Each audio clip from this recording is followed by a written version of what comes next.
Bueno, está Ricardo Rodríguez Silvero, queríamos consultarle algunas cosas sobre el tema salario, que es lo que se está discutiendo ahora. ¿Qué tal, Ricardo? ¿Cómo estás? Bien, Mina, muchas gracias. Saludos a ustedes ahí, a la audiencia también. Gracias. Ricardo, este tema de la discusión sobre el salario mínimo, ¿verdad? Que ahora, al principio en realidad la discusión era cambiar esto de que cada vez que el Banco Central daba un índice de inflación del 10%, entonces daba pie a que se aumente el salario mínimo. La discusión, tengo entendido, y si vos sabes más, por favor, corregime, en un momento dado se discutía en esta comisión que se conformó que cada año, en junio, ponerle de cada año, se vea cuánto era el índice, la variación, digamos, del costo de vida. Si era 3, que se aumente 3, si era 1, si era 8. Pero ahora veo que hay en realidad dos propuestas. Una de los trabajadores, que se aumente cuando haya 5%, y la de los empleadores, que hablan de un 7%. Entonces quiere decir que ya no es más eso cada junio, sino que es cada vez que haya 5 o 7. ¿Cómo es lo que es, Ricardo? En realidad hay varios borradores ya, Mina, y varias versiones. Así que mejor analizamos conceptualmente qué significan una y la otra, porque no sabemos cuál va a ser la versión que va a tener mayoría allí.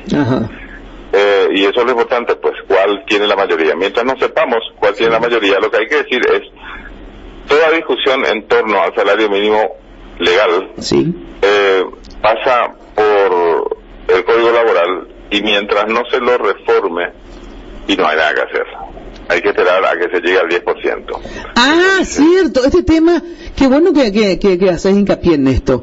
El Código Laboral dice lo del 10%, no es un decreto presidencial ni nada, ¿verdad? No, es una ley de la nación. Exacto. Entonces se necesita otra ley de la nación, y para que se llegue a un consenso, así como están las cosas, en un proyecto unificado, y faltan todavía varias horas de discusión y varias gotas gordas que transpirar. Claro. Aparte de eso, Mina, el enfoque sigue siendo parcialista y distorsionante, porque el salario mínimo legal es percibido solamente por el 70% de la población económicamente activa. El 30% no llega al salario mínimo legal. Hay un montón de gente que incluso gana menos de 1.500.000, muchos están ganando solo 1.000.000. Es decir, el grado de informalidad en la contratación empresarial, que a veces no es escrita, sino solo verbal, es enorme. Y aparte de eso, el 20% de la población ocupada tiene subocupación, es decir, no trabajan 8 horas diarias, ni 6 días semanales, ni 4 semanas al mes, ni 12 meses al año, sino que hay gente que trabaja parcialmente y está percibiendo mucho menos. Si uno hace la proporción, está también percibiendo mucho menos el salario mínimo en términos proporcionales. Es decir, si trabajase la mitad, tendría que estar ganando como 900.000 guaraníes, pero está ganando solamente la mitad de la mitad otra vez. Es decir, mucha gente está percibiendo menos del salario mínimo, y aparte de eso, los desempleados no tienen ningún trabajo y no tienen ningún ingreso, y eso ya supone el 6% de la población económicamente activa. La pregunta clave, Mina, en estas cuestiones es: ¿quiénes representan a los desempleados, a los subempleados y a los que están percibiendo mucho menos que el salario mínimo legal? Y la respuesta es contundente y lacerante: nadie los representa. Claro. O sea que... yo una vez dije, yo lo que voy a hacer es así como se conforma el sindicato de trabajadores de tal. Voy a conformar por el sindicato de los desocupados y subocupados de este país. Voy a ser mayoría seguro, ¿verdad? Seguro, sí, claro, y sin considerar la gente que vive en la miseria, que es así, que no sabe lo que es el mercado de trabajo, ni lo que es un puesto de trabajo. Esa gente tiene preocupaciones para comer diariamente, no sabe lo que va a comer mañana. O sea, ahí es elementalísimo: come o mueres, más o menos. Y son 700.000 personas en esa situación, o sea, nada menos que el 10% de la población total del país, si es que no llueve, porque si hay inundaciones ya sube a 800.000. En otras palabras, está tan mal manejada la cuestión del salario mínimo legal que realmente uno siente vergüenza ajena. Y eso que tampoco hemos mencionado todavía, la obsolescencia del índice de precios al consumidor del Banco Central, que no solamente no está actualizado, sino que cubre solamente el departamento central. O sea, no proporciona ninguna información sobre la gente que vive en el resto del país, a la que se impone el criterio de la inflación establecida por el Banco Central.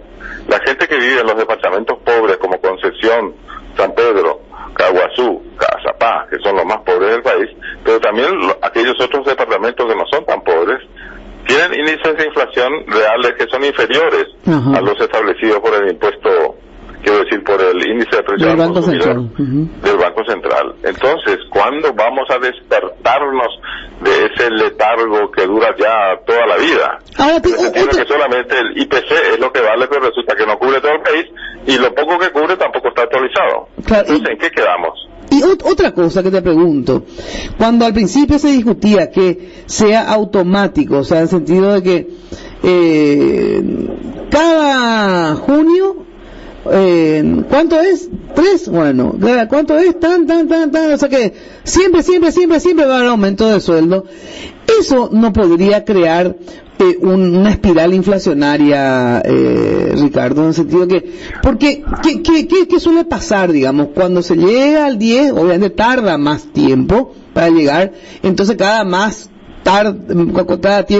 espacio de tiempo más largo hay aumento salarial, pero cada vez que hay aumento salarial hay un remarcaje de precio. ¿Por qué? Porque obviamente en la fábrica de huevos, ¿verdad?, como tiene 50 empleados, hubo aumento salarial que hace traslada nomás a su costo, a su venta, no sé cómo se llama, el precio del producto, ese costo adicional de aumento salarial. Entonces, ¿qué pasa? Aumenta el huevo en el mercado, digamos.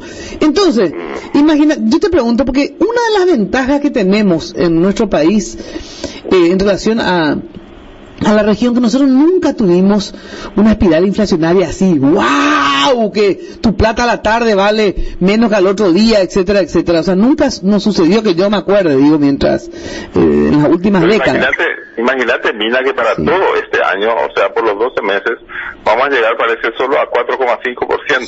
Sí. O sea, los niveles de inflación en este país son bajos, pero eso tiene relación solo a la capital y sus alrededores. Si vamos a hablar de la inflación en Cazapá, es mucho menos. Claro, bueno, pero eso es bueno, o sea, eso es excelente para mí, por lo menos, ¿verdad? No sé vos si esto es bueno. Para mí eso es excelente. No, entonces lo que tenemos que hacer entonces, Mina, es, por Dios, cubrir todo el país en el cálculo y no estar siempre esperando que el Banco Central haga cosas que no las está haciendo bien, porque el IPC actualmente está totalmente desactualizado y cubre solamente una parte del país. Entonces la pregunta es, ¿cómo es que el sector privado no se ha puesto todavía la camiseta para calcular por sí mismo el costo de vida por departamento?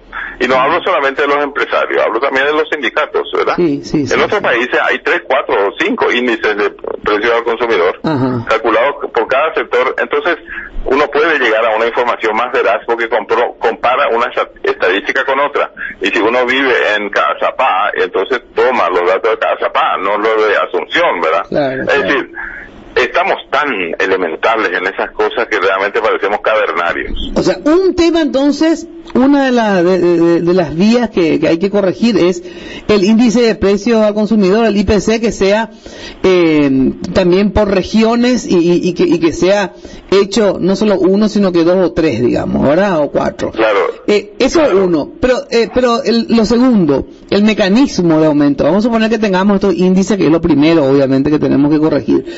Tenemos buenos índices, digamos. Ahí que lo aplicamos así cada 10, cada 7, cada año, cada 1%. ¿Qué sería lo correcto para que no desate problemas en el sentido que yo te digo de inflación y en el sentido que vos decías también al principio, que hay un porcentaje altísimo de gente que no es asalariada, digamos? Y si vamos a hablar de la población trabajadora privilegiada, que es la que gana un salario mínimo o más, y claro que es justo que a ellos se les actualiza anualmente la pérdida de poder adquisitivo, pero esa es apenas una partecita de la realidad. ¿Y qué hacemos entonces? Acá lo grave es que no se están creando puestos de trabajo también para mano de obra no calificada, porque ese tipo de mano de obra, la analfabeta, la que no tiene ninguna capacitación, la que nunca fue a la escuela, esa es la gente desempleada y la gente que está en la miseria. Pero resulta que hay tanto trabajo que hacer que son elementales, el tipo de tareas. a las que hago referencia, que no necesitan ninguna calificación de la mano de obra. Me refiero a obras viales sencillas, como abrir, por ejemplo, el bosque para la comunidad campesina que vive detrás del bosque, para darle acceso hasta el camino de tierra. Sí. Eso se hace a machetazo limpio, no hace falta ninguna calificación. Y resulta que hay un montón de trabajo por hacer y se puede financiar también ese tipo de obras, ¿verdad? Y una vez llegado al camino de tierra, para que no se inunde cada vez que llueve, hay que construir zanjas para que corra más rápidamente el agua. Y una vez que se ha hecho eso, y hay que empedrar ese camino de tierra y hay que poner cunetas de ladrillos o de cemento también para que circule rápido el agua, y una vez que se ha hecho eso hay que poner cemento en toda la carretera o hay que asfaltar toda la carretera para que los campesinos puedan llegar con sus productos a todos los mercados. Y no es solamente una cuestión de obras viales, mira, las viviendas, el país sufre de vivienda pero impresionante, y después las escuelas que se caen hasta el techo sobre los alumnos. Es decir, hay tantas